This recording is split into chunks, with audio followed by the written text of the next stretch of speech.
Yeah, so that was just one clip out of thousands on YouTube that shows Swift drivers doing something dangerous, stupid, or a mix of both. And if you've been in the trucking industry for longer than a week, you know just how bad of a rap Swift as a company gets. But why is Swift so hated in the trucking industry, and are they really that much worse than other mega carriers? I mean, as you saw in the intro, unhinged behavior is what Swift drivers are most famous for. Unfortunately, accidents like this aren't totally rare for truck drivers, but it sure seems like on YouTube, there are a lot more Swift drivers causing these accidents than any other company, and there might be a good reason for that. I think I've finally figured out the reason why Swift has become one of the most dangerous trucking companies on the road today, and I'll show you how in 3 phases. But before I do that, you need to understand something very, very important.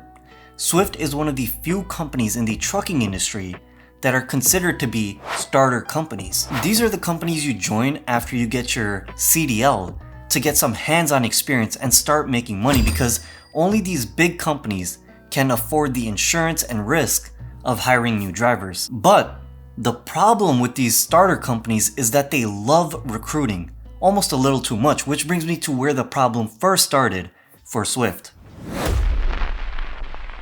Now, if there's anything you need to know about mega carriers, is that they love the G word, growth. Now, in order to grow, mega carriers need to spend millions and millions of dollars on advertising every single year just for you to notice them and hopefully apply. But Swift had a huge problem doing this. They were making great ads, they offered great benefits, and they had a lot of money to spend. However, they continue to struggle, and the reason why actually really surprised me. Over the past decade, Swift had spent so much money on recruitment and awareness that every truck driver in the trucking industry already knew who they were. They weren't struggling to grow because their recruitment program sucked. They were struggling because they were doing too good of a job. Let me explain. When you first start running ads for your business, your cost of attracting one customer or your cost of acquisition is really low in comparison to the money that customer will bring in when they're with your company, which is lifetime value. This is simply because everyone that sees your ads will be seeing it for the very first time, and there will be a lot of people that will want to try it out. However, as your business grows and you start spending more and more on ads, you'll slowly start running out of new people to reach. Instead, you'll be reaching out to people that have already seen your ads and are not interested, or even worse, ex-customers. And this is exactly what was happening to Swift. They would spend a lot of money on recruitment, hire new drivers, work them to death for a short period of time until they finally quit. Now the thing is, this cycle did work, and it worked very well for Swift and other mega carriers, but you can only repeat this cycle for so long until eventually there aren't many drivers left that you can throw into this machine. Swift knew that this was going to be a problem, a big problem for them. So what do you do if you're a mega carrier that can't grow organically? That's right, you team up with your competition. On April 10th of 2017, Knight and Swift made history and shocked the trucking industry by announcing a $5 billion merger. It was the biggest merger in transportation history, and it still is to this day. Knight, the 23rd largest trucking company in the world, and Swift, the 6th largest, were going to come together and build a giant in the trucking industry. This move was not only going to make them one of the biggest trucking companies in the world, but it would also allow them to have control over 18,000 drivers, something they couldn't do if they tried to grow organically. Now let's be clear, Knight and Swift weren't the first to grow through M&A. Since the trucking industry is so fragmented and because of the driver shortage, trucking companies go through the M&A process all the time in order to grow. In fact, in that same year, there were about 70 M&As, some of which included Penske buying Old Dominion, JB Hunt buying Special Logistics, and FedEx buying TNT Express, just to name a few. But there was a huge difference between what these companies were doing and what Knight Swift planned on doing. Companies like Penske, JB Hunt, and FedEx actually had specific reasons and goals for buying the companies that they did. For Penske, it was growing their leasing operations. For JB Hunt, it was increasing their final mile deliveries. And for FedEx, it was to grow their network internationally. But for Swift, there really was no clear reason why they decided to come together other than to expand for the sake of expanding. In theory, this merger was still going to be a huge win for both companies and make everyone involved a lot of money for years to come if they could nail this one last step. As you can probably guess, billion-dollar companies coming together to form one giant company is not going to be easy or quick. It was going to take a lot of coordination and planning to bring both Knight and Swift together, especially since they had been competing for the last decade. And even if they were able to do that, it would take years for complete integration to take place. But it seems like Knight and Swift were never really interested in complete integration.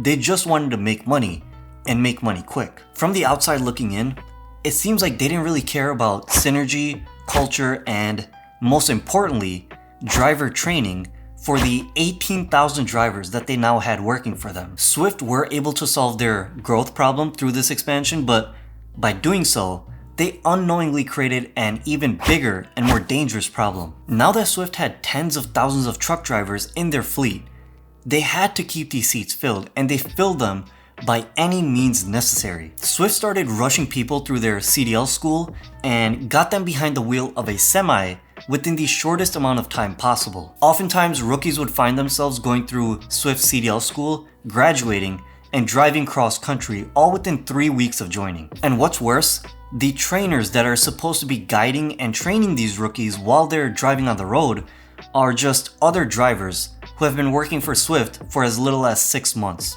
Allegedly. Now, I'm not just talking about one driver that had a bad experience with Swift.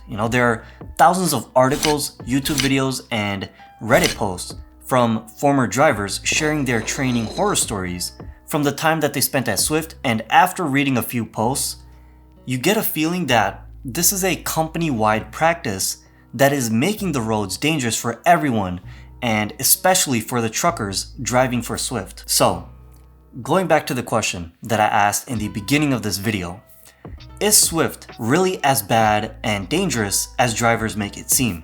No, not really. Listen, the fact is, you don't become a multi-billion-dollar company if no one wants to work for you. And more importantly, DOT won't allow you to continue operations as a trucking company if they suspect you of causing too many accidents. As you know by now, Swift is one of the biggest companies in the trucking industry, which means through the law of averages, they're mathematically more likely to be in accidents than any other company. So what about the people making Swift fail videos on YouTube? Why is everyone making fun of Swift? The reason for that might just be something as simple as frequency bias. You notice something new, such as a Swift truck backing up into a parked car, and suddenly you're aware of that new thing all over the place. In reality, the number of accidents caused by Swift drivers haven't really increased. It's just that you started to look out for it more. Again, this is just a theory, but the reality is Swift's training process for rookie drivers is subpar in comparison to other companies that don't have the same immediate need to fill their trucks. So if you're someone that's thinking of getting into the trucking industry, I would highly recommend avoiding Swift's CDL school and instead going through a proper institution that will take the time to teach you the skills you'll need to become a safe and successful driver. I know many of you might not be able to afford paying for months and months of training, and in that case, I would still recommend joining other mega carriers and going through their CDL schools instead of Swift. They won't push you through the system as quickly as Swift, but don't expect to receive great training from them either. Once you've gained a few years of experience, 1 or 2 years of experience, and you've saved up some money, you can join Swift's owner-operator program, which is actually pretty good from what I've heard. But before you even think about becoming an owner-operator, you'll need to know where and how to buy a used truck of your own, especially in this crazy used truck market, which is why I made this video right here. I basically show you all the tricks I use to buy trucks at a fair price without overpaying tens of thousands of dollars like other owner-operators do. So make sure you go watch that video next, or otherwise a Swift driver will sideswipe your truck. It's your choice. I don't make the rules.